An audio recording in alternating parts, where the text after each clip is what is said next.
Arriving at court in PARALIMNI, the British teenager was met by a crowd of supporters. Most of these women came from Israel, eager to make their views clear on Cyprus's criminal justice system. I can see with my eyes so many failures that happened here.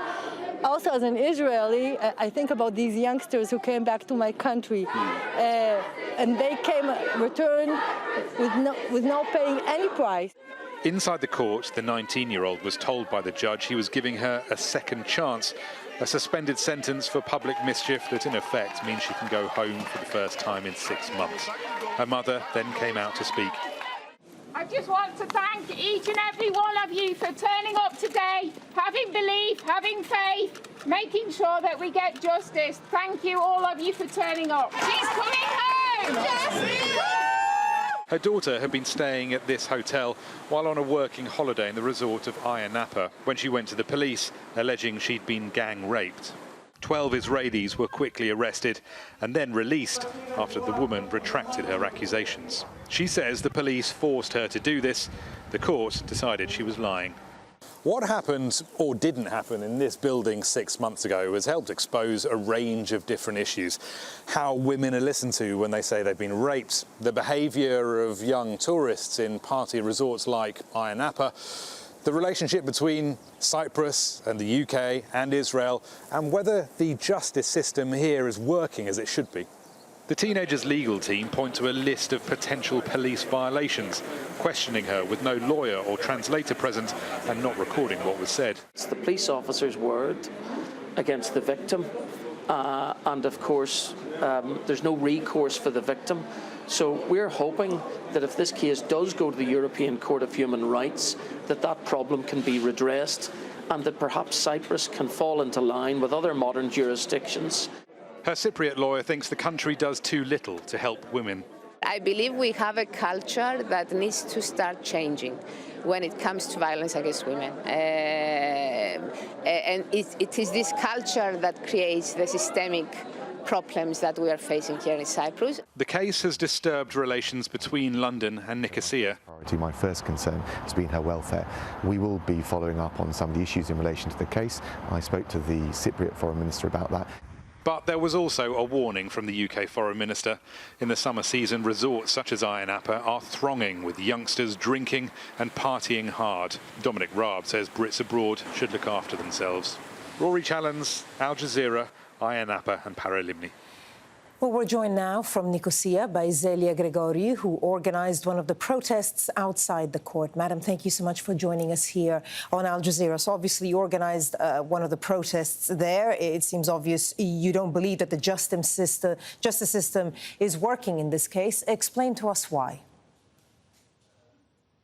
This is a woman who has been violated repeatedly by multiple kinds of power. And as a group, as a network, when we attended the court session last time on the 30th, we were very distressed to see how offensively she was addressed by the judge, how he tried to make excuses for regulating her.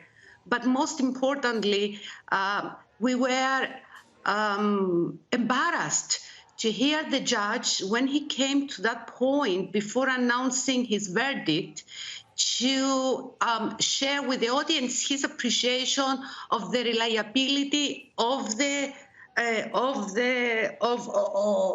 witness. He referred to the video, and actually he referred to the video of a night of consensual sex. He referred to that to support his opinion that she was an unreliable witness. For us sitting there, it was a trembling moment to realize how a moralistic discourse was so easily permeating a judge's evaluation of a female witness. At that point, we knew that this was a very complicated, multi-layered kind of rape. Before, of course, the girl was before the judge, she went and reported the alleged rape to the police, and then she says that the police effectively put pressure on her to retract the accusation. Just explain to us why you think the police would do that? Okay, first let me clarify something. The first person who notified the police was the doctor of the place, which is not quite a resort where this girl stayed.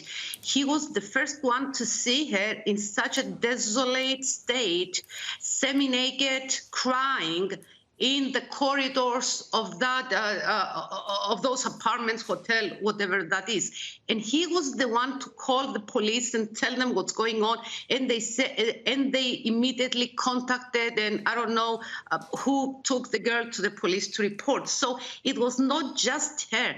There was in this case what is essentially important in cases of reporting rape, immediate reporting of the incident. Second, 10 days passed since the arrest of the suspects. During those 10 days, she testified, she gave a description, detailed description of the events 3 times. There was not a single discrepancy or contradiction in what she said. On the other hand, there were so many contradictions in the account. Madam, forgive me for interrupting you. We're just slightly running out of time. I want to ask you a question that kind of links into what we're talking about now. We heard from one of the lawyers of the girl saying that really this is an issue of culture, that the culture there needs to change. Explain to us why you think, what you think the problem is with the culture in Cyprus that, in your opinion, would lead to a woman who makes an accusation of rape to effectively not be believed. Okay, 3 things. When we talk to culture, we can say the usual thing about patriarchal, misogynist culture. We do have it here, but there is also another kind of culture, a culture that says citizens shouldn't question their government because our government knows best. If you question your government, you're almost considered to be failing faith to your government, whereas this is a very this is the essence of constitutional patriotism. And the third element has to do specifically with the culture, not just of rape, of AYIA NAPA. I've heard so many British news referring to AYIA NAPA as a party town. It is a party town. And you see young people there getting drunk, vomiting, laughing, being promiscuous and sexual and all that stuff. And in short, bodies out of order. And people have taboos. When they see bodies out of order, they want to put them in order, they want to punish them. This is wrong. They think they have the right to punish them for being who they are. At the same time, this is the last thing I want to say. The Israeli women said, these people could have raped my daughter.